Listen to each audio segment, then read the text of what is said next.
जय श्रीमन नारायण दोस्तों, आपका बहुत बहुत स्वागत है। आज आप इस वीडियो के माध्यम से गया जी से जुड़ा हुआ एक बहुत बड़ा रहस्य जानेंगे कि गया जी में क्यों, कब और कैसे पिंडदान करने पर पूर्वजों की आत्मा को मुक्ति मिलती है।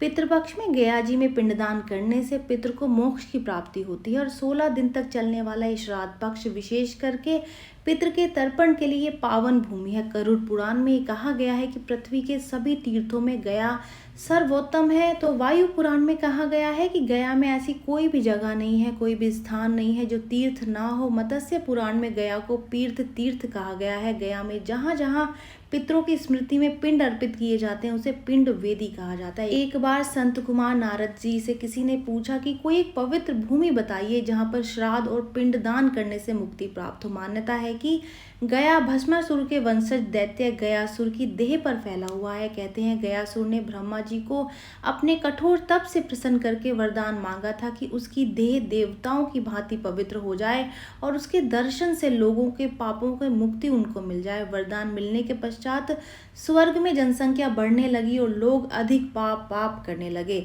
इन पापों से मुक्ति के लिए वे गयासुर के दर्शन कर लेते थे। इस समस्या से बचने के लिए देवताओं ने गयासुर से कहा कि उन्हें यज्ञ के लिए एक पवित्र स्थान दे। गयासुर ने देवताओं को यज्ञ के लिए अपना शरीर ही दे दिया। कहा जाता है कि दैत्य गयासुर जब लेटा तो उसका शरीर 5 कोस फैल गया। यही 5 कोस का जो स्थान है वो आगे चलकर गया के नाम से जाना जाने लगा। गया के मन में लोगों को पाप मुक्त करने की इच्छा कम नहीं हुई, इसलिए उसने देवताओं से फिर से वरदान की मांग की कि ये स्थान लोगों के लिए पाप मुक्ति वाला बना रहे। जो भी श्रद्धालु या श्रद्धा से पिंडदान करते हैं उनके पितरों को मोक्ष मिलता ही है। गया में पिंडदान करने का विशेष महत्व नारद जी ने बताया। उन्होंने ये भी बताया कि गयासुर नाम का जो दैत्य था वो बड़ा बलशाली उत्पन्न हुआ था। उसके ऊपर ब्रह्मा जी ने धर्मशिला रख कर के यज्ञ किया था।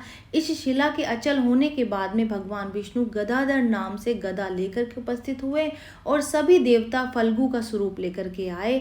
ब्रह्मा ने यज्ञ करके ब्राह्मणों को दान में घर, सोना, चांदी ये सभी दान में दिए। तभी से भूमि पवित्र हो गई। यहाँ पितृ सदैव वास करते हैं। वो हरदम यही उनकी आशा करते हैं कि हमारे कुल से कोई ना कोई जो भी उत्पन्न हुआ है वो यहाँ आकर के पिंडदान करेगा और हमें मुक्ति दिलवाएगा। गया में श्राद्ध करने वालों को किसी काल का विचार नहीं करना चाहिए।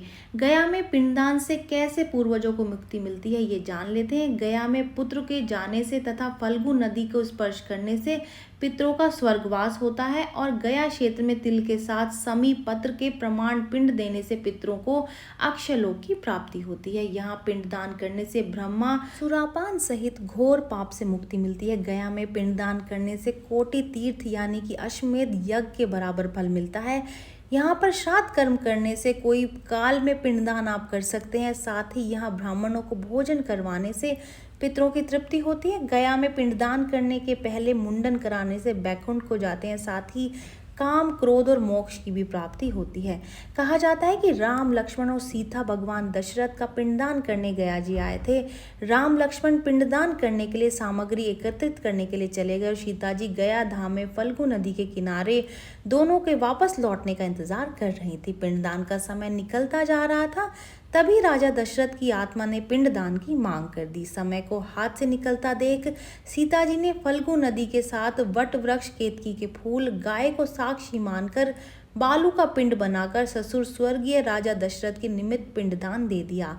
जब भगवान श्री राम और लक्ष्मण वापस लौटे तो सीता ने पिंडदान की बात उन्हें बताई, जिसके बाद श्री राम ने सीता से इसका प्रमाण मांगा। सीता जी ने जब फल्गु नदी, गाय और केतकी के फूल से गवाही देने के लिए कहा तो तीनों अपनी बात से मुकर गए। सिर्फ वट वृक्ष ने ही सीता जी के पक्ष में गवाही दी। इसके बाद में सीता जी ने दशरथ का ध्यान करके उनसे ही गवाही देने की प्रार्थना की। सीता जी की प्रार्थना सुन करके स्वयं दशरथ जी ने आत्मा से ये घोषणा की कि सीता ने ही उन्हें पिंडदान दिया है। गौरतलब है कि स्वयं सीता जी ने ही अपने ससुर राजा दशरथ का पिंडदान गया में किया था और गरुड़ पुराण में भी इस धाम का जिक्र मिलता है। इसलिए हर इंसान मृत्यु के बाद मुक्ति और शांति पाने के लिए गया में ही अपना पिंडदान कराने की इच्छा रखता है। ये जानकारी यहीं तक की। उम्मीद है दी गई जानकारी आपके काम आएगी और आप इसका लाभ उठाएंगे। जो लोग वीडियो देख रहे हैं वीडियो को लाइक कर दीजिए, चैनल को सब्सक्राइब कर दें, नोटिफिकेशन बेल को दबाना बिल्कुल भी ना भूलें, क्योंकि यहाँ पर इस तरीके की महत्वपूर्ण जानकारियाँ मिलती रहती हैं। तो चलिए मिलते हैं नई वीडियो में। नई जानकारी के साथ। जय श्रीमन नारायण दोस्तों, जय श्री कृष्ण।